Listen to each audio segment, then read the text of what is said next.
So we don't start in time. We are 2 minutes too late. So you see how I try to adapt a little bit to the Turkish culture, and I took away my tie. So this is an indicator how strong your culture is. Okay. So I'd like to go on, and the overall picture again is that we are talking a little bit what is going on in the big wide world. We're talking about what is the implication for companies that have more than this manufacturing background. And I suggested 3 strategic options, which is advanced premium goods, no-frills technology, or going to complex service solutions. I spoke a little bit about these advanced premium goods. Traditionally, the Germans coming from there, but this is not Germany, this is many other countries, also the Chinese enter. I gave you one example, and I learned that also some Turkish companies are there to sell products that are technology-wise premium, maybe not by the brand, but by the product. So then I was talking a little bit about the challenge of no frills, entering those customer segments where the customers have a very low willingness to pay, and the challenges of premium companies to enter there, decentralization of the corporation and so on. And then I started with the third option, entering this complex service solutions, which is driven by change of the business model, and the change of the business model are driven by changes of the technology. But this is how we see this. Yeah. And this is where I would like to go on and give you some examples. And as announced, I would like to tell you a little bit, give you some insights, what can go wrong. And I take here an example. I have to apologize with these 2 guys here. They're a tough time. I take an example of Siemens.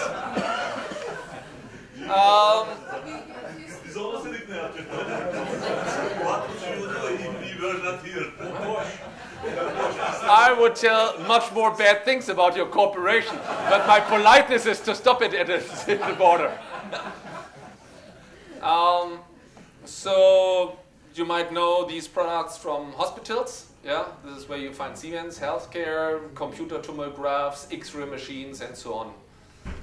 They have a challenge since now decades that all the mechanisms that are already explained, new companies entered the market. For example, the Chinese company is called Mindray.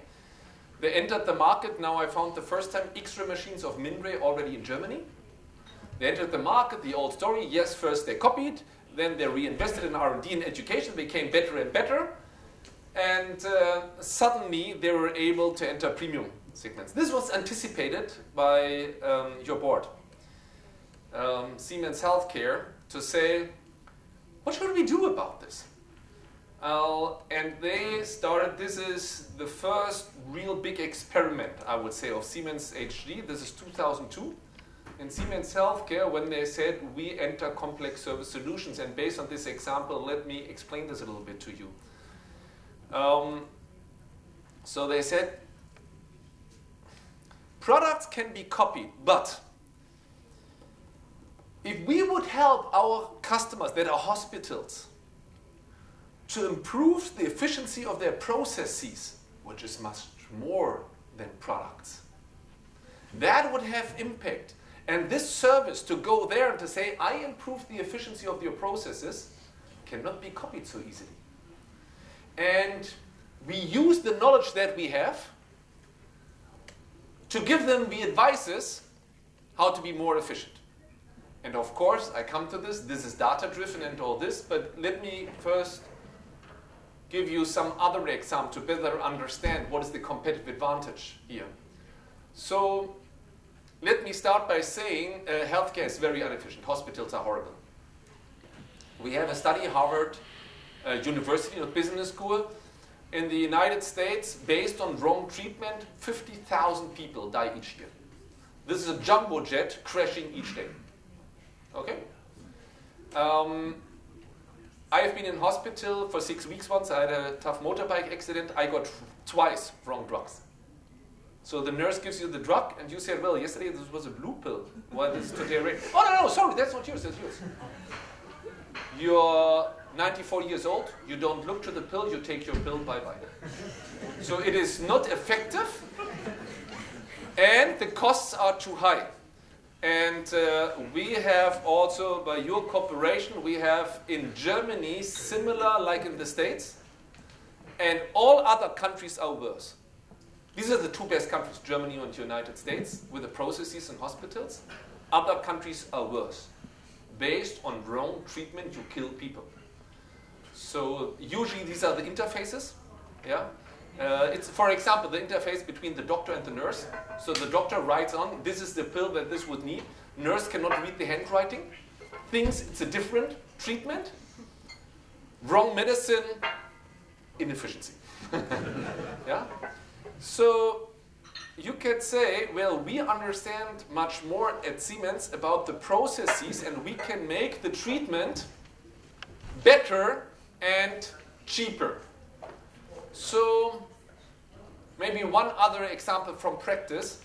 If you have small hospitals, they have here, I have an example about Harvard, Massachusetts General Hospital. This is Harvard Hospital Summer. They have 7 small hospitals in the area of Boston. So you would not need a radiologist 24 hours, 7 days. Usually the peak of the customers is during the day. However, they like to have a radiologist also in the night, because if you come with an accident, they would like to have a radiologist. But this is not needed. What you can do is the nurse makes the picture. The picture is sent to India, where you have many very well educated doctors. They say this leg is broken. They give the diagnosis, and they send this back. And I was told the answers of India are quicker than from your colleagues one floor above. So Siemens knows this, and Siemens knows who are the doctors, because you have many very well-educated doctors in India, but 90% will kill your people. 10% are well-educated. Siemens there since more than 100 years. So you have a knowledge advantage. Who are those doctors? Who are those hospitals where I find the competence? If I'm Hospital Massachusetts, I don't know. This is something that you can offer me. Okay? So you use your information, your knowledge, to offer a service to make processes more efficient. This was driving this solution. Now they said, okay, let's use our knowledge and let's gain knowledge by an IT platform to become smarter and smarter. Not to sell our products, but to sell improvement of effectiveness and efficiency of hospitals. Background. So you have here 130 years. They started to develop a comprehensive workflow-driven IT system to enable healthcare organizations to manage all processes and clinical data across the departments. Yeah? They started then also to optimize the interface not only within the hospital, but also, for example, between hospital and pharmacy, which is also another cause of mistakes, this interface. Yeah? Because also the guy in the pharmacy, if I go on with the example of the handwriting, would not read this in the right way, what the guy has written down. Yeah? Interface problem, issue with mistakes. So then they shared, for example, the data with your house doctor. So I make some analysis in the hospital, then you will leave the hospital, and then your house doctor would have access to this information, which is reducing the risk of misunderstanding because there's one database. Yeah? And also more efficient, he has not asked questions that you have answered already 20 times in the hospital. So he gets all the information, bring this information together, and this is what Siemens offers. So smart data management was supposed to improve the treatment of patients and to make the processes more efficient at the same time. Better cost, better performance, wonderful. They sold this IT-based solution under the brand of Saurian. 2 revenue models. So hospital could come and say, I buy your software because this is, of course, a lot of software driven. And then this all has to be customized, so I buy consulting days. Or you would sell them consultant days. Yeah. Second model would be what I would call performance-based pricing. So you would go to the customer and say, if we improve the efficiency of the processes 10%, I got half of your gains. Yeah, that would be performance. I'm incentivized by the performance of my product. I don't sell this and then you do with this whatever you want, but my income is based on your efficiency gains. Yeah? So hospital could choose which business model or price model they would prefer. And then Siemens started to build up a new department in the Siemens healthcare business, yeah, to drive this. Now, why do I explain this to you? Because it was a catastrophe. They failed completely. Yeah? They lost a lot of money and were not able to realize the profit goals for more than 12 years. And one of the first decisions of Joe Kaiser when he took over as a CEO, in the first month, he decided we close it now finally down. Don't let losers even more money. And for me, I had the pleasure and the honor, I will even show you this guy once, that the responsible board member gave me an interview, why have I screwed up this company? Tom Miller, I don't know if you know. Yeah. So he said, what have we done wrong? And from this very practical case, I would like to provide you some insights, because I would say there are many key learnings that is not only true for this industry and for this corporation, but for many others too. Now, let me start what can run in the bad direction when you start. This is something that has also nothing to do with the Siemens example. This is my research that I have done with some colleagues. Only to give you some food for thought. I cannot give you an explanation. We found out, we asked many companies that introduced this data-driven complex service solutions as product company, and we asked them who initiated this, and then economically, how successful are you? Profitability in the end. They didn't give us a number, that's confidential, but we asked them of their perception about their economic success. And we got statistically a very interesting correlation out. So we found that those companies were entering the field of data-driven complex service solutions was initiated by the customer were not as successful as those where the initiative to enter this business came internally.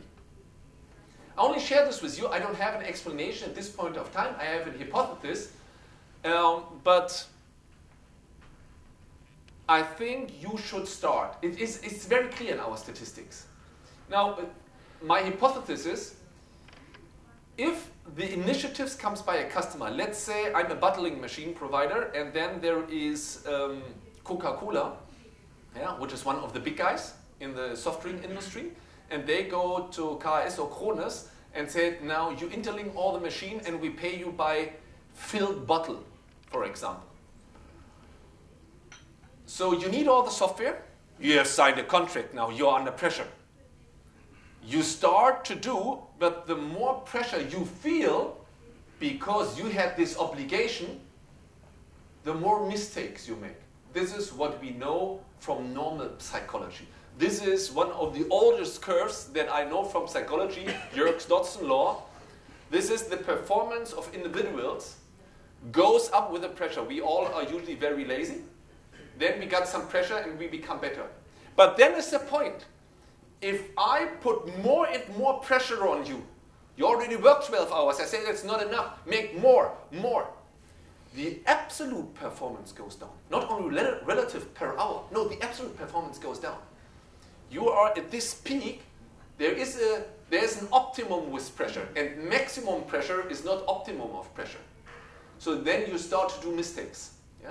Maybe that could be a reason, I don't know. We know this only from individual psychology that we have. That might be similar. That could be a pattern of the answer, what we empirically found out. That if you start yourself, don't talk to the customer. Don't put yourself under pressure when you start. Go there, experiment a little bit and just learn. Before you said, we are the 4.0 company. Wow, you go to a trade show, you tell it the whole world, and then performance-wise, you're not still there. Then your pressure goes up because everybody enters your room and says, you just told me you're the global 4.0 company, aren't you? Maybe not the best approach. Start in a little room in the backside to try out, to learn. Yeah? Don't put yourself under pressure from the customers. Now the next thing is that Joe Kesa, who is the CEO of Siemens, who was very, very unhappy with Sorian.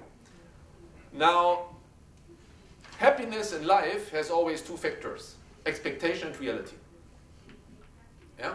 The satisfaction is always expectation minus reality. Okay? And if your expectations are high, then it's for reality hard to cope with. So we have, by the way, where's Bülent?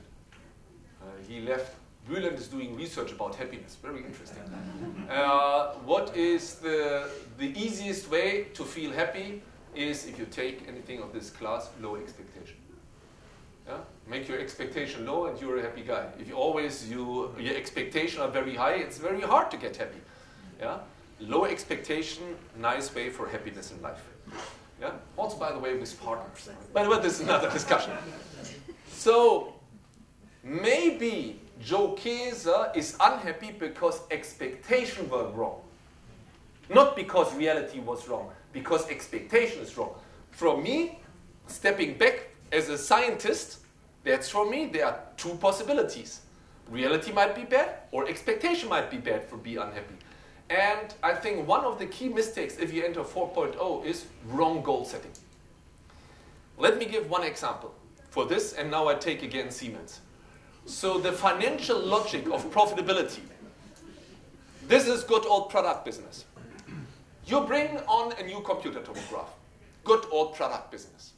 Now, this is now very simple, but more or less it is true. How is your cost curve, which is red here? How is your revenue curve, which is blue? Now you do some R&D for your new computer tomograph, okay? And based on your research, the new computer tomograph is better than the old computer tomograph, okay? Price-wise, how do you enter the market? The new product is more expensive, yeah? It has the better technology. So you go up and hopefully very soon your revenues will be higher than your costs, yeah? Then here, I would say, here is payback, and now profitability in the lifelong perspective would start. You enter a market with high prices. Now, what is the financial logic of a software market? You all have WhatsApp or something like this. Now, the value of WhatsApp becomes higher and higher the more people use WhatsApp. Yeah? How do you do your pricing if you enter the market? Low! It's a gift. Because the value comes by the critical mass. Nice to have a telephone. Nicer if another person has a telephone. Because the benefit of a telephone is zero if you don't have other people that have a telephone. The value comes by the usage, which means that you have completely changed your pricing model. In this market, you enter with high prices with an innovation. This market is different. The value comes here not by the network benefits, but it comes by your data. You become each day cleverer, smarter, because you have more and more hospitals on your software. That gives you the possibility to learn more than the hospitals. Because if I have 200 hospitals and they only have 7 hospitals, I'm smarter than they are because I know more, I have more data. So to gain credibility, you start pricing-wise low. Now they develop a software, they say, that's a great software, please give me a high price. Oh, does not fit. You have to change completely this financial logic. And this is even harder if you would do what I would call performance-based pricing. Think about, you're incentivized on the efficiency gains of a hospital. So if your efficiency goes up 10%, I would like to get half. When do you get the money? When your controller says, now cash is coming in. Very much. Here, you install your software. Costs 100, revenue 0. And now, month by month, you got payback. So the revenue stream, if you enter performance-based pricing, which I would say is at this point of time very often used. By the way, Maximilian, are you doing this? Or you're selling the software and the consulting from the pricing model? No, the basic software is for free, and what we do, we have extra services the customer is using. Okay. So he's actually paying only for what he's using, and he can cancel that. Okay. Ah, nice. So he will explain this later to you more in detail. So what I would like to make you sensitive for is you have different financial logics if you come from the product business to the complex service solution business. And there is a risk that the target setting is wrong. Might be also reality was not good, however you value this, but might be also that the targets were wrong from day number one. You expected high profitability, and this is what Joe Casey was the CFO before he becomes the CEO. A CFO goes for profitability. He said, you have not achieved your profitability goals, and this is why I don't like you. There's also, I would say, based on a misunderstanding about the word of service. Because those product-based companies, they come from service, is the understanding after-sales service. And after-sales service has always huge margins. So they expect margins. Oh, we go to complex service solutions. I hear services. I think that should be 20% at least. No, maybe for the next 10 years. What profitability of Amazon the first 10 years? None. None. So for the first 10 years, Amazon only lost money each month to build up critical mass. Later, when you have the critical mass, now you start to cash in. But again, target setting, a big thing if you enter complex service solutions. Yeah? And I would say, don't extrapolate from other businesses, your expectation. Next point is that you might not see the risks in the new business because they have not existed in the old business. Very simple example I give you here. So you know that if you have cars, there's always the uncertainty that they lose their value by accident or they get stolen or whatever. If you're a company and you have cars, there's the risk that they lose their value. Now, which company do you think can manage this risk best?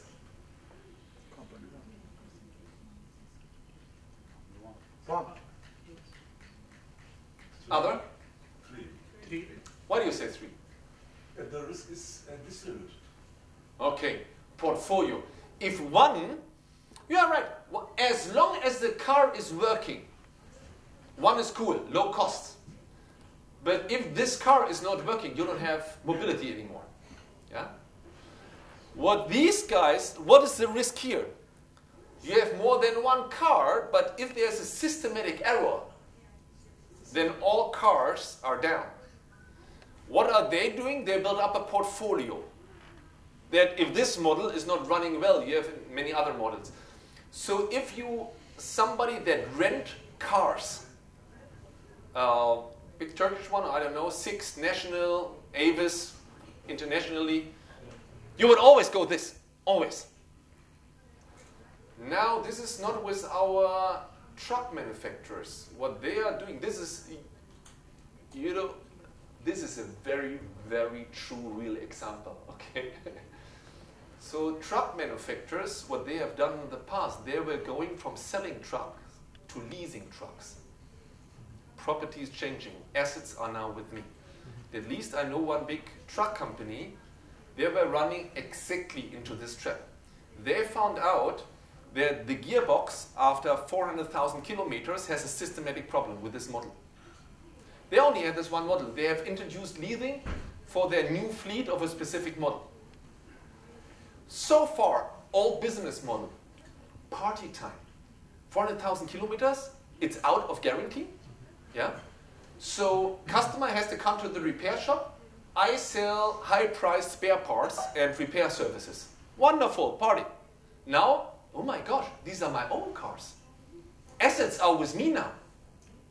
If you have a problem with all these models, you have a cost issue. Which is normal, but this is what you have to calculate. And this truck company has not done this. This is the risk that you have to see. If you only have one model, then you would have higher costs if there's a systematic error with this one model. And this risk you have to take into your calculation. And an insurance company will do so. Yeah? So if I'm an insurance company and I'll give you life insurance, then if I see that the age of the population in Turkey probably average is 22, in this room it is 42, you have to pay more for life insurances. Yeah? There's a systematic error here that people are too old in the room. So I change my prices. I calculate the risk in. This is what this company has not done, and based on this, they have done this in one country, and then they stopped the whole business model because they said this is not successful. Well, I would say there was only a systematic problem. You see here a name that usually we are very boring from universities, but this guy is cool. If you read a publication, this is Mr. Kahneman. He once got a Nobel laureate coming from psychology, from sociology. He was checking the risk behavior of people. And he found out that managers are risk averse like other people. Yeah?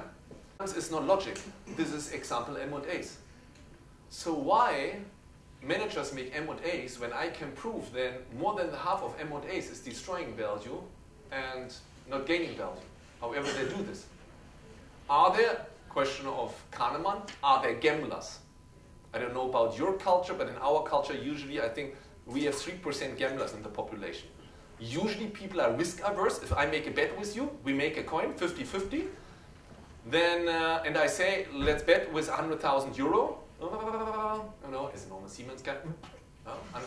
Now I change and I said, okay, if the coin is on one side, you got 3 times more than you would lose if the coin is on the other side. Now even risk-averse people start to say, okay, let's make this bet. Yeah, probabilities are going up. If something is less than 50%, you usually step back. Yeah, this is normal behavior. And then you would not understand why managers are doing M&As. So the first thing he found out is that they are not aware of the risks that are there, and this is here, for example. So they were not aware of this risk. If I go to truck leasing instead of truck selling, I have a systematic risk for my product has an error. Yeah? For the second insight that we get from Kahneman, I would like that you work a little bit.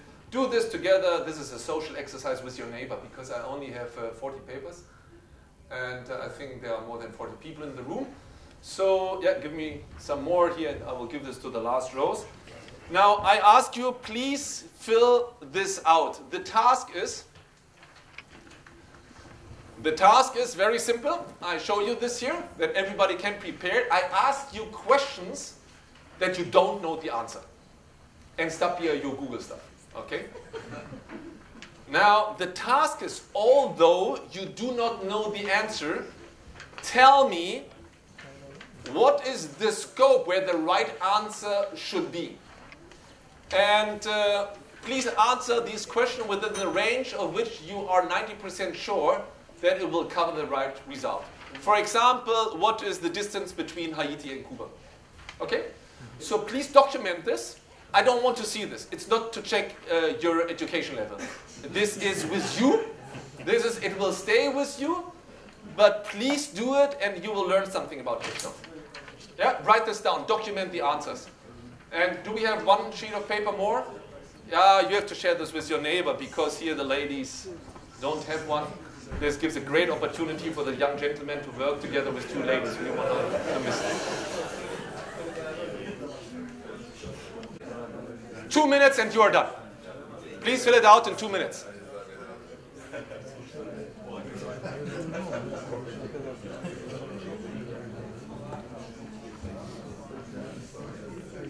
Let me give you the answers. By the way, you have documented this? This is the first question. Ah, 2. You need some more time. Okay, okay, I understand. Go on. I'll give you 30 more seconds. It's an estimation. No, no, keep it for you. So.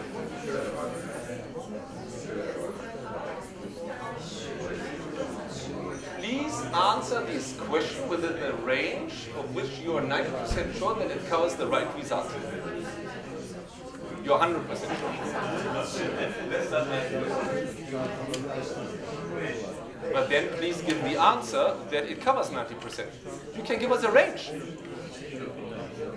Give me the range. There will be a trick for sure. So write down. This is not rocket science. Okay, this is very, very simple. Just give a range where you think this is where I feel it is in.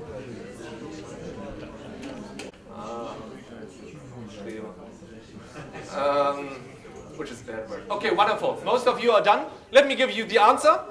So the oldest guy between 680,000 years and 700,000 years. Haiti to Cuba. Yeah, you're shocked. This is true. You can Google this. This is all from Wikipedia. Okay, these are all the answers of Wikipedia. So Haiti to Cuba is 100 kilometers, 62 miles. Percentage of the U.S. Americans who paid a card, 8.6%. 2006. Percentage national debt in Romania 2050 is 34%. CO2 emissions tons 8.5 billion tons. Huh? 8.5 billion tons of CO2. Billion? No, billion. Billion tons. 8.5 billion tons. And a beer in Norway goes in 2014 8.65 euro. My question is,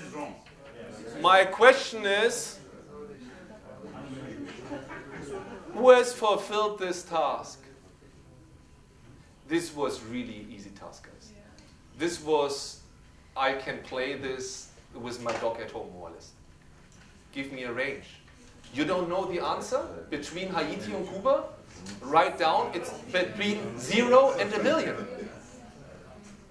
Why have you not written down between 0 and 1 million? You will be always right. What is the key problem? I will tell you from psychology, what is your problem? You overestimate your capabilities. You think you're able to estimate. You don't want to write down it's between 0 and 1 million kilometers, where you know you will always fulfill this task. No, you said, I'm smarter. My estimation is better. And this is your cost trap. You enter complex service solutions. You think, you know, so Kahneman would call this illusion of control. You think you are smart, you are not. Now let me tell you what he found out that is really interesting, that in the end what you're doing, is you extrapolate experience from the past to the future. And the higher you get in hierarchies, the more successful you are in business, the higher the risk that you have the illusion of control. So again, we don't have only talk about business, by the way. With this risk aversion, I don't know about Turkey, but I can tell you about Germany. If you marry, divorce is 50-50. Yeah? However you do this, each day you go there, people marry each other. I go there, I said, do you know the statistic? It will not work. Mr. CEO, you make an M&A, I show you my statistic. It will not work. However they do this. Why? Kahneman found out 2 key results. They are blind for the risks, so they don't know. Second, if they know, they overestimate their capabilities to manage these risks. You would say, that's right, Olaf, this is the marriage statistics. But not me and Eva. You know, we are different. We know each other as well. We will have, I tell you, if you marry somebody, you will run into problems. Even if I know the problems, I think I will manage them. And this is what Kahneman calls the illusion of control. And the higher managers are, why managers are so high? Because in the past they were always successful. You take over job A, super successful, you got promoted. You take job B, super successful, promoted. Promoted because of success. Now you think you have everything under control. Because you extrapolate from your past to the future. No, but because you have been so successful in building up the X-ray business in Little Hungary, then you have been promoted to the X-ray business in Europe, then you have to be promoted to MRI in Europe, and then globally, you're not the right person to introduce complex service solutions. You think you are, but maybe you have not. And this is, again, this is coming from normal psychology. This is not management stuff, okay? But this is a key trap, and I brought this up with, because here you find Tom Miller. He was the board member. And I asked him, Tom, what was running wrong when you entered Soria? And you tried now, instead of selling X-ray machines, you wanted to sell efficiency gains for hospitals. And before we go through in detail, just have the look. We overestimated. We overestimated. We underestimated. That's it. Illusion of control. You think you know how it is, but it might be more complicated. And the more successful you are in life, the higher the risk that you enter the trap of illusion of control. Be aware of this. And Kahneman gives a very simple answer, empirically proven, how to avoid this. And this is the most simple thing on earth. You take what Kahneman would call external views. Now you can ask McKinsey and BCG, which is very costly. It is much easier, and this is interesting here for TÜSİAD. So, and this is what I learned, that you both, you share your experience. Ask people from other industries, you know, take this, say, you know, I'm entering now, we are in the truck business, and now we are there because of all the data we know better and we can lease our trucks. What do you think? Where are the risks? He knows nothing about trucks. He knows about white goods. But he has a different perspective. This is good that you're coming from a different industry because you have different insights, different experiences. By gaining external views, you can reduce the risk. And that is a very simple one. And it's proven. Yeah? So if you think to go into innovative business models, discuss this with others. Yeah? Where do you see the risks? And if you show this picture to somebody from an insurance company, they would love about it. They would say, of course this is number 3. They only think in portfolio. Their whole business logic is making portfolios and optimize the premiums out of this. But if you're a drug company who completes, you would not think about that one of new products will not work. All our models in the past always have worked. So they were not aware of this systematic error that after 400,000 kilometers, the gearbox will stop. An insurance company guy would tell you tomorrow. So use this if you go into this data-driven, innovative business models. Think about the basics of psychology. Take in external view. Yeah. Now. This is even that example what you told. No, wait a second. Wait a second. You're not allowed to say anything without Okay, that let's say that when you're telling that the sharing experiences on that example, what I had been thinking is that our, let's say, the supply policy is that to having a sustainable supply, we never ever choose that let's say the mono source supply, sure, because this is very risky. Yeah. But we don't like is the third one. This is a kind of the portfolio. We couldn't control the quality. We couldn't control the things. This is a huge complexity. So that's why is that we bilateral or that triple way the supply that choosing. This is the way for it. But this is exactly matching our supply strategy. Yes, but maybe let's make this more concrete. What is my saying? Of course, even in this portfolio approach, you can control quality, but that would cost you a lot of money. Yes, a exactly. lot of money. And you have to calculate those costs, and you have to compare this with the cost of the risk premium if you're here. But you have to be aware of the risk. And you have, in the end, you have to bring a number here. Yeah? So be aware of this risk, and this was now the issue with this one truck company I was talking about. They were not aware of this risk. I understand. I let's say that, my intention not just telling that making analysis. I am telling in a fully different industry, having different examples. Is that with analogies or the things that I could create some ideas if you would have a chance that to share the knowledge. Okay. Yeah. So the knowledge maybe is that I don't know is that let's say on insurance-based things, but I know on the how I manage the suppliers. So is that I convert that picture to the suppliers, number of the suppliers. Yeah.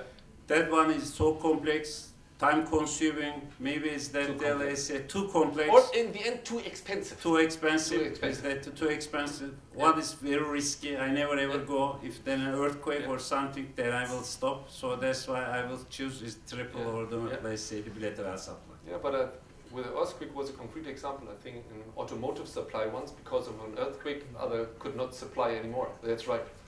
So by the way, Bosch being a supplier for most companies, they don't like that people would have more suppliers. They would like the 100% shares, but that is very risky. Yeah, you're right. Okay, so now maybe let me focus on one aspect here to discuss a little bit about it. This is, take this point here, which I find with all companies that I talk about this, we underestimated how different the portfolio of skills in our people were required. The people from the traditional business did not even have the right skills to interview the necessary candidates. Complex service solutions, and by the way, which is only one part of 4.0. Maybe let me go back for 1 second to the agenda of the day. You can take 4.0 as what does it mean to go to the market. You also can say, and Joe will talk tomorrow more about it, what does it mean for our internal processes? Yeah? So I optimize my manufacturing. I take more the perspective, what does it mean if you bring technology to the market? I come more from the customer perspective. Yeah? So if you enter these new business models and you try to bring this to the market, you need very different people. And let's take the Siemens Sorian example for a second, just reflect a little bit. What are the guys that we would need to bring this solution? It's not a product anymore, it's a solution. You increase efficiency of processes of Harvard Hospital. Yeah? This is what you do in the end. You take the tool of software and of data management and analysis tool, but in the end you offer the solution to optimize the processes. Now, which skills are required to sell this to Harvard Hospital? So the person who sells, by the way, to whom do you sell this? So far, you have sold your X-ray machines to whom? To the chief radiologist, probably. They said, which X-ray machine do you like? To whom do you sell thorium? To the CEO. Okay? C-level selling. Different social skills. Okay? Now, okay, we think about a person who goes now to the CEO of Harvard Hospital to sell a software-based solution to optimize efficiency of the hospitals based on smart data. Okay? What are the skill set? If you show me a CV of this person, so what do we expect that we would find in this CV? Yeah. Microphone.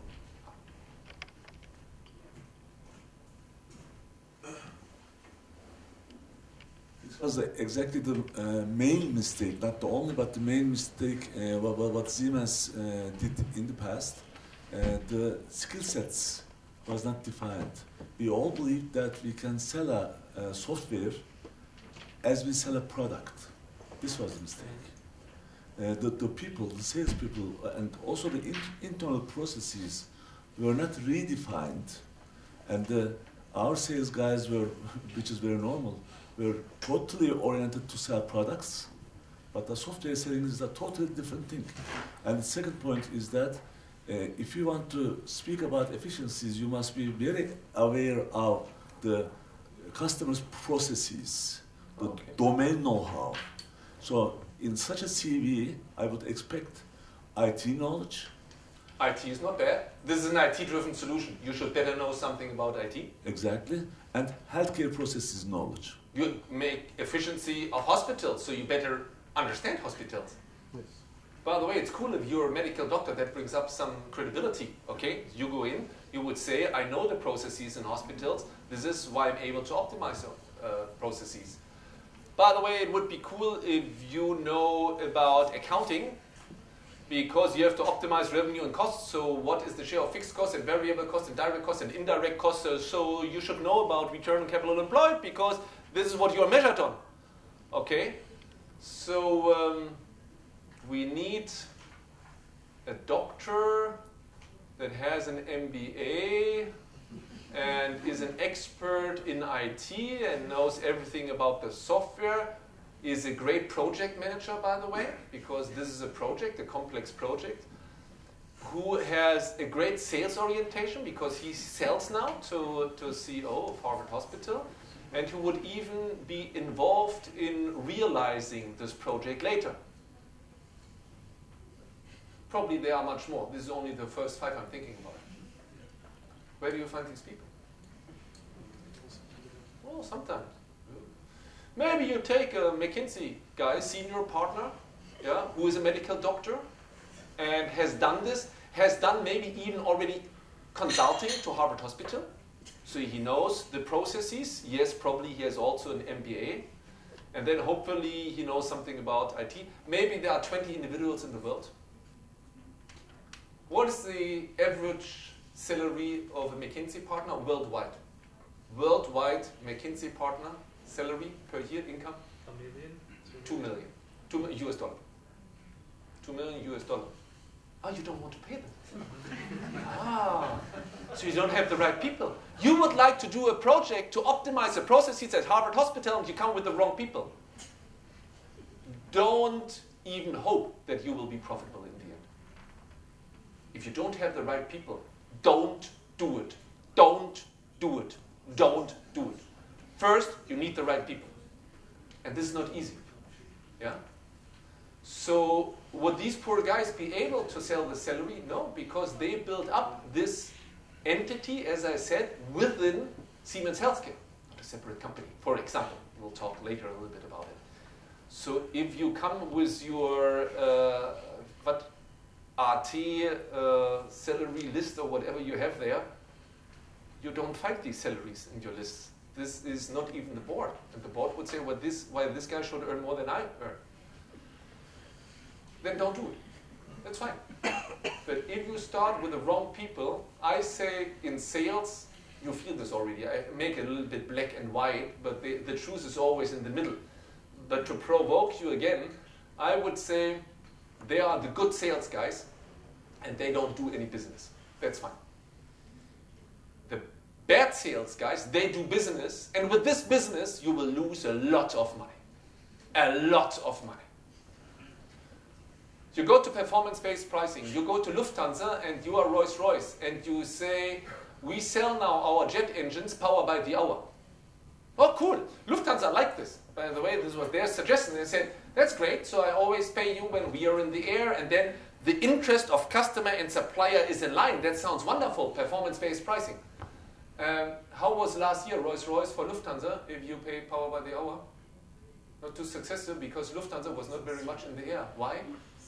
Because of strikes. 14 times they were on strike. Well, wait a second, we changed the business model here.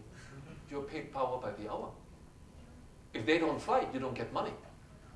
If you have signed a contract that has this rule, and you would not have what I would call deep customer understanding, you will destroy money like hell. The good salespeople don't come home with a contract, good. The bad salespeople come home with a contract where you will suffer for decades. Because he said, dear Lufthansa, for the next 20 years. And he didn't understand that. To sign this contract, you have to understand the union power of pilots in this Lufthansa corporation and the probability that they will go on strike. This is deep customer understanding. Many people at Lufthansa would not know what is going on in their company. You have to know the customer's company better than the customers know the company. Very hard. These people are existing, and then you can calculate. This is a kind of insurance thing also. You calculate these risks, and you bring up this in your pricing. But then you need strike probabilities of many airlines. You make averages, go to Allianz, and they will calculate this. But usually, the Rolls-Royce companies are not able to do so. And they sign contracts where they lose a lot of money based on performance-based pricing. Very interesting what came out with Siemens Sorin, by the way. So I told you two different business models. Hospitals can buy software licenses and consulting, where cash-in is at once. Okay, here's a license, you give me the money. I provide consulting, you give me the money. Or performance-based pricing, based on the improvement of efficiency, we will get half. What came out was that those customers who took the pricing system, software and consulting hours, were by far more successful than those who took the pricing model power by the hour or performance-based pricing, yeah, based on the efficiency gains, half for you, half for me. And there's a pattern behind. Because there are bosses in hospitals. They say, our efficiency is horrible. I know. I'm not very effective. I'm not very efficient. And I know. Oh, that's cool now. Siemens comes and shows us where are our inefficiencies. Wonderful. Are we able to realize? No, because the power of the unions is by far too strong. Yes, now I know I have to fire 300 people, but you know what? You will never fire 300 people because you're not able to fire 300 people because of the power of the unions. If I'm a boss of this hospital, I'll always go for performance-based pricing. And by the way, performance will never be improved significantly, and I know before. While those that are convinced that we can improve our performance, they always go for software licenses and consulting. So customers are opportunistic. And again, before you sign a contract, performance-based pricing, you need deep customer understanding. Very hard to find the right salespeople for this. But if you don't, you will lose money. Yeah? Another very important consequence that is underestimated, I would see in practice. Where's Bosch? Where's my Bosch friend? Oh, he left already. It's too hard. You know, and this is why I admire my Siemens people. They stand there. You know, they don't leave the room. So let me, if I say complex service solutions, also by the way, driven by data. We're just talking about it. Driven by data is McKinsey. Okay. McKinseys know many things much better than their customers. You're a retail bank. They know what should be the average cost of retail bank who has a revenue of 500 million and we are 11 employees. They know what should be the cost in average in the world. They have this data because McKinsey is everywhere. So they have an advantage based on data. This is what they sell. They sell their knowledge not based on sensors, that is gaining data and information, but based on experience. But this is very complex service solutions. Yeah, that they go there and they say how to optimize the processes in this retail bank. How big is the sales team of McKinsey? 10,000. They don't have one. No sales department. However, they are doing sales. Who's doing sales? The partners. That's very hard for you guys, you know, the engineers. They make just sales that during the project will be difficult to see them. So, I come back to this. At McKinsey, the partners are in charge for sales, which is, you got promoted to sales. Here's what is going on. You start with R&D, you make some Excel sheets about market research, blah, blah, blah. You're good enough. I promote you into production, so you can come with me to the customer and make the projects happen.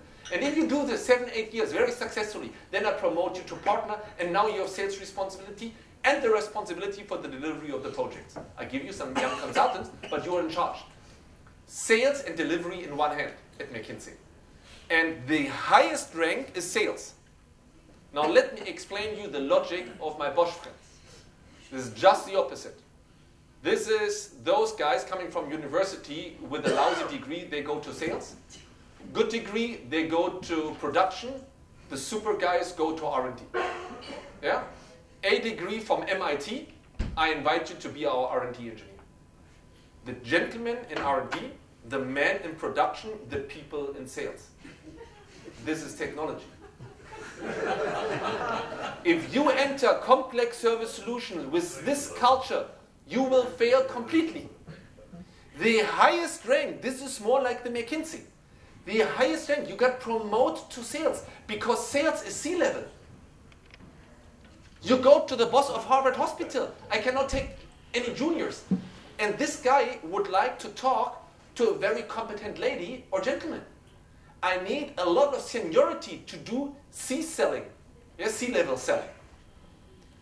Now, the first thing is you got promoted to sales, which is for a normal technical company, not the way you're thinking in the culture.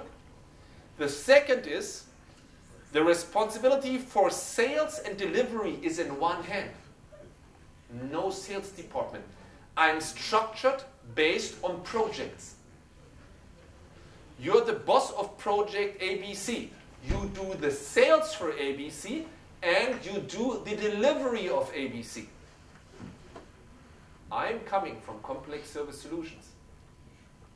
So, yes, the gentleman who visited us, TÜSİAD,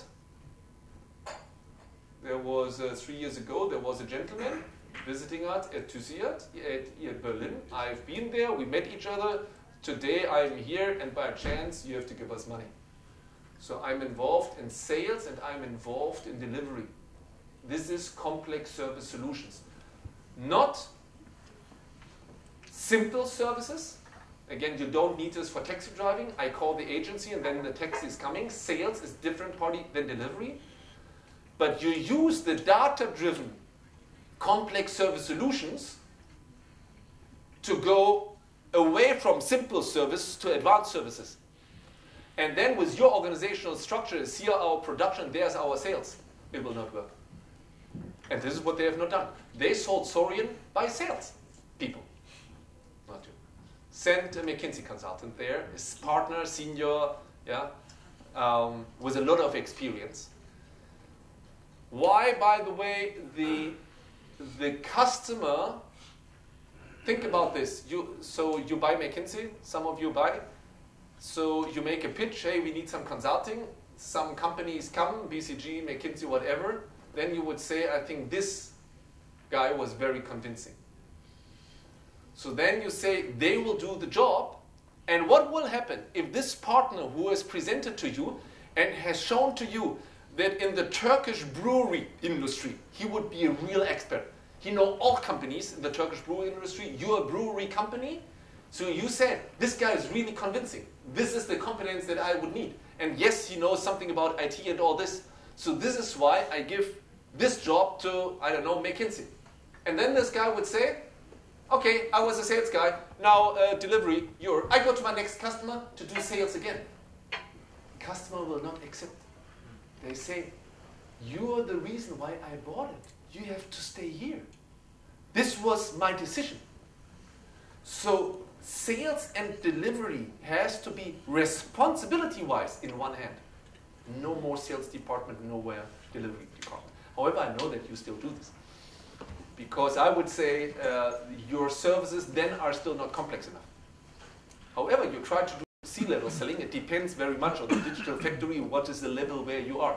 But I would say, if I take as a benchmark McKinsey, this is not the structure for complex service solutions. You need the superstars and pay them the money as the superstars. Yeah.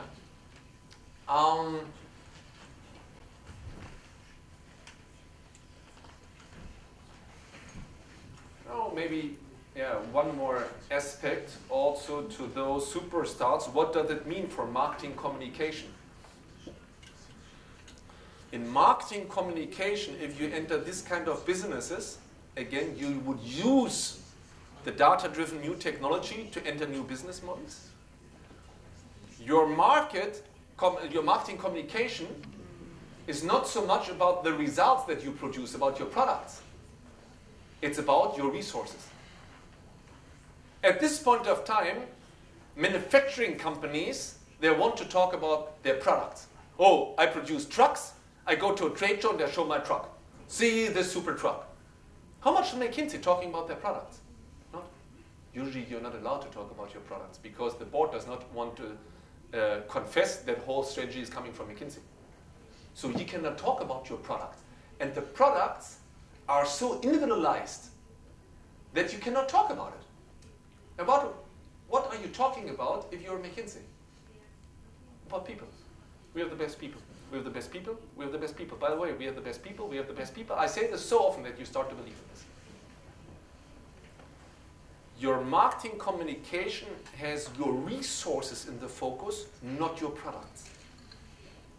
Which is a big difference to traditional product-driven companies. So they are producing harvesters and they always love to talk about their newest generation of harvesters. Not if you enter complex service solution. Most important is that a service is highly individualized. So you cannot talk about this because the next service might be different. A harvester is a harvester is a harvester. You can say, look to this great harvester, you can buy this model, and all models are same. If this is always different, you cannot talk about the product. We only say this is also with simple things like dentist, which is a service. You cannot talk about the products. You can only say, I'm a very credible person. And I show you, if you enter my office, everything looks very clean. These are resources, machines. They tell the customer, you're now in a trustworthy environment. And by the way, I studied as a dentist at the best university of Turkey. Oh, that gives credibility to the resource of the dentist. You talk about resources, not about the product. By the way, the product of the dentist, even I don't understand.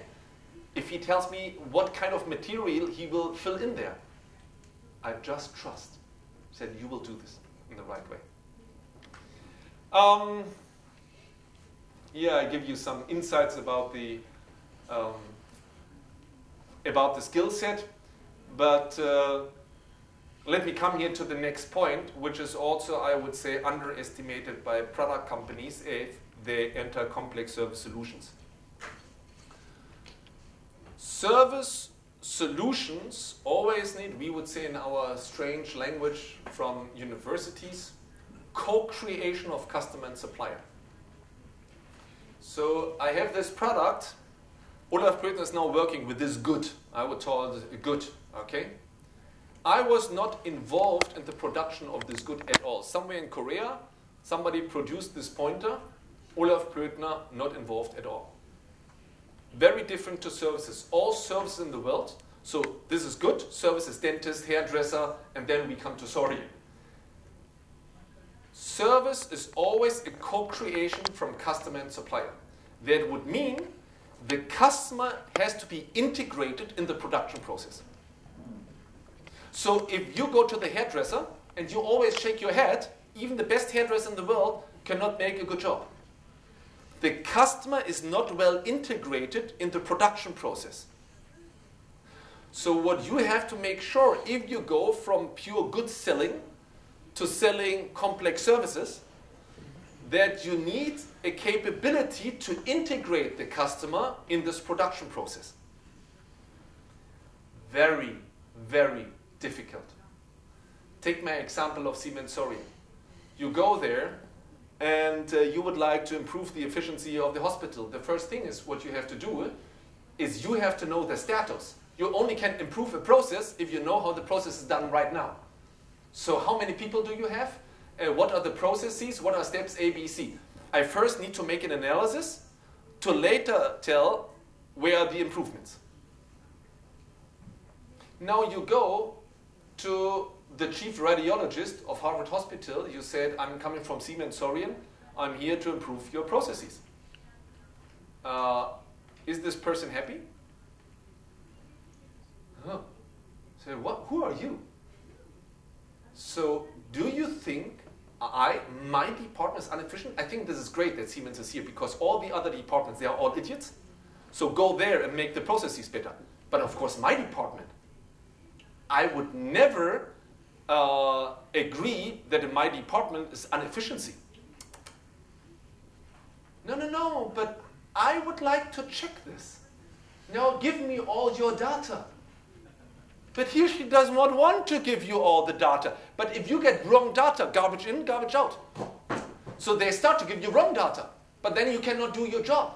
So the integration of the customer in the production process is not very easy. This is in service business. I give you a very old example. It has nothing to do with manufacturing industry. But however, it is good. It's a tool. This is, they call this the service blueprint, and as far as I know, this was published by a professor, but developed by a service company called Walt Disney. So this was Mr. Walt Disney who said, to optimize the co-creation of customer and supplier, we need an architecture for the processes. And I go through this process and try to optimize each step. So if they come to my parks, yeah, where you are in Florida or no, Paris or wherever these enjoyment parks are. So usually this is mom, dad, 2 kids. First, to integrate them in our process that they will have 2 happy days, we have to make signs on the highway that they find our place. Okay? How's the production process of the customer? Then they will go nearby our hotel. They have to check in.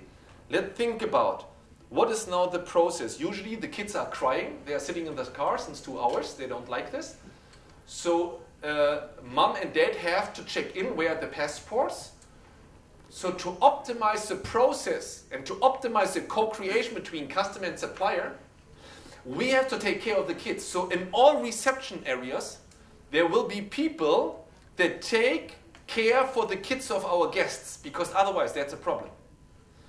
I go to the process step by step that the customer has to fulfill to co-create, to make the production of our product 2 super days in Florida. Yeah? So, and then there are some activities that you do together with the customer. So they send, this is the line of interaction where you talk to the customer. Then you have some processes where are on stage but without interaction. There are processes to make this possible that are backstage. So at the reception there's a backstage. They organize this all. As a customer you would not see this, but it is following a process architecture, yeah, which is a blueprint that you can do for these kinds of businesses. It makes sense if you enter new business models based on data because you're not very experienced so far. So one to have this process architecture might make sense. Coming from this from the Saurian example, we find this, I would say, at the key question. This will be clearly some point that we have to discuss about it in the next hour together with Maximilian is, if you enter innovative business models, should you do this in your mother company in the big corporation? So Saurian is a clear example that the organizational setting was just wrong. Because in this system of the mother company, you don't have the skills to interview the right candidates. You have different processes that would hinder you to be successful. Even if you would have the right skills, what are the people that you would need? The rules at Erlangen don't allow you to hire the right people. Yeah? It's just not possible. So then most big corporations that I know at this point of time, and we have to see if this is successful or not. Now some examples are successful. This is why Maximilian came with us. He has a great story to tell. But they were following this. I can already say this, Maximilian, that Klaas said, to enter this data-driven innovative business models, we have to start up a different company. Because if we have the rules of our mother company, it will not be successful. So you are trying this now as a latecomer with Next 47. Yeah. There's pro, there's con. If you do these new businesses with different legal entities, this entity might be more successful being independent. What is the big challenge is that in the end you would like to gain synergies. So if you can be only a capital investor, like KKR, and you have many different companies and you are only the owner, then you don't have to do synergies. But if you are following the logic of a manufacturing corporation like Bosch or Siemens, what I expect as a capital market is that you realize synergies between the business entities. And this is much harder if they are legally independent. Yeah? So you have to find out, this is not black, this is white, completely independent, or being a part of the old corporation is black and white. You have to find compromises, yeah? Which is usually not too easy to find. You cannot, there is no the solution. It depends on the people, it depends on the organization, probably on the culture where you are, and so on. This is what I wanted to tell you. These are mistakes, I like this. I've stolen this from a colleague, by the way. He came up with this. This is what science can do. You can fail. Again, Saurian is wonderful. By the way, to let you know that Siemens has now many success examples of complex service solutions. In building technology, do I have this slide? No, I have this. Here, to give you, by the way, one here. Oops. No, it's not working anymore. Hop. Sorry. Here, this is one of your success examples. In former days, Siemens was selling, here I mentioned this already, building technologies, products, fire safety systems, heating, all this. They do this less and less. Now, a big customer, very successful, Credit Suisse. They are managing the energy management of 1,000 office buildings. Yeah, Rebellious. Great deal, very successful. 1,000 offices all over the world of Credit Suisse. And they are incentivized by the efficiency gains of Credit Suisse, but they have this so well under control that this is highly profitable. At least this is what I was told. very hard for companies that only produce the goods. If you're a Turkish company and you produce air conditioning, so far Credit Suisse was a customer, 1,000 office buildings. We buy air conditions, and in Turkey we buy the Turkish company that is producing air conditions. Not anymore, because this is managed by Siemens AG. Of course, in the contract is that if we are in charge for all the energy efficiency gains, we tell you which products will be in. I cannot optimize the energy efficiency if you take the wrong products. What they have done by these contracts, they took the product business under control. Yeah? And that's very hard for those companies who produce the product only to sell anything to Credit Suisse. What you can do now is you can sell it to Siemens. But they change the value proposition. And also here, why they can manage this better than Credit Suisse is that they have the data.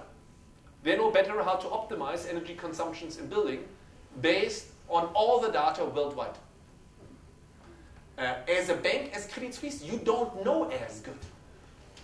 The data gives the competence, and out of this competence, you try to make a business model.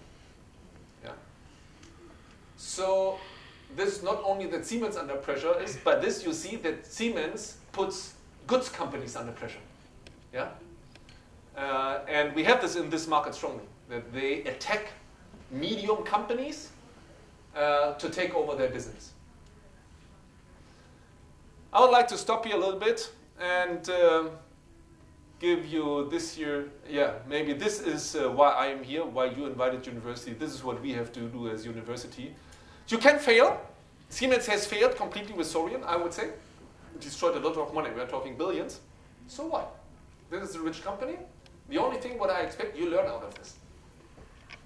This is how it is. This is entrepreneurship. You try, you fail, you try again, you become better. Especially in those new industries. Don't expect you enter with this perfection that you use goods-based, and this is because you can test everything. When you have stopped testing, the market is away. You go in, you trial and error. Sometimes you win, sometimes you lose. The only thing is that you have to learn, and what you have to avoid is this. That you always do this again, and always there's the same mistake.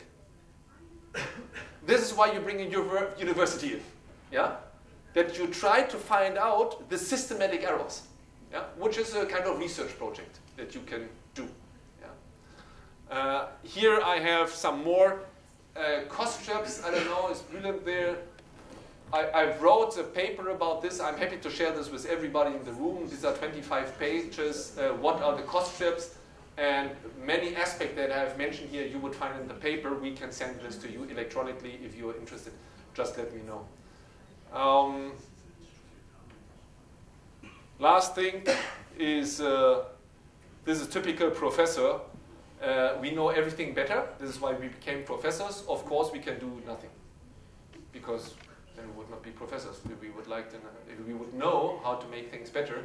What I see from practice is that you are fascinated by 4.0. You start to do it. It's much harder than you think, which is fine. Yeah, this is everyone wants to be successful until they see what it actually takes. It's hard work. You will lose a lot of money. You will become better, which each time you try, and then you will be successful. Yeah? This is how it is going. Not you start and you think you are perfect. Yeah. Good. That's from my side. Now this is your picture, not mine. But let me, or should I introduce it, or you will do this? Again, I asked Maximilian von Löbbecke, who represents one family-owned company, and which is called Class. And I didn't want to frustrate you too much with stories of complex service solutions without success with Sorian. I thought maybe you would like to hear a success example. So I invite you. And This is the world of Maximilian. These are classical products that these guys sell, but probably you have a fancy movie about it. You usually have. Do you use it? Not today, because I didn't know the technology. Okay. was here, so. They're very fancy movies of super harvester and super tractors. Yeah. In the end, especially if you're in Europe, how I see this, how I see your cooperation, growth is quite limited if you're in Europe. Yes, of course, in the other parts of the world there is still growth, but yes, there is a farmer in Germany and maybe once he buys a new tractor. What is the challenge of this industry? The challenge of the industry is also, this is similar to Siemens Sorian, I would say, to become more effective and efficient. This is a problem of your customers. Not to have a tractor that has 2 more horsepower. Some customers might be interested in having now 2 more horsepower, but in the end, the drive of this industry is just to have better decisions. For example, when do you start harvesting? Yeah? Many variables that Maximilian will explain to us, but this is driven by data, driven by knowledge.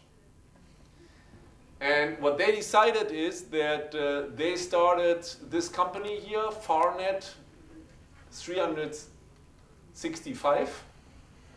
No, it's 365 Farnet, this is the other way around. Yep. Sorry for this, Maximilian.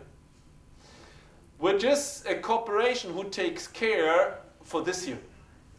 Data management and making out the best of the data to optimize our decisions in very abstract language.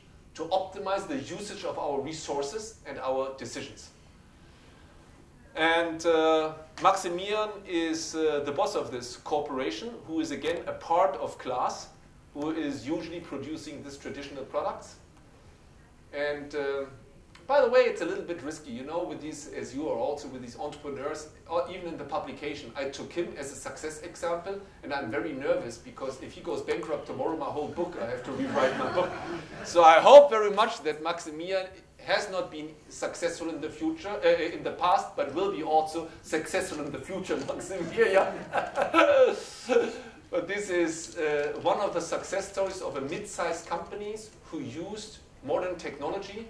You can call us 4.0 or Internet of Things or whatever the buzzword is you use, but data-driven technologies, yeah, to bring this to the market and also to earn money. So we'll now have a little break. Then Maximilian will give you some insights about what they have done. And then, of course, this is also why we have invited here, we are open with questions and answers. Yeah? It might be a little bit complicated here with a microphone, but please feel invited to discuss. And trust me, I'm an unpolite person. You can ask me all unpolite questions that you can think about. No problem. Okay? So let's have now a break. Half hour, what? Half hour break, and then we meet again. Okay?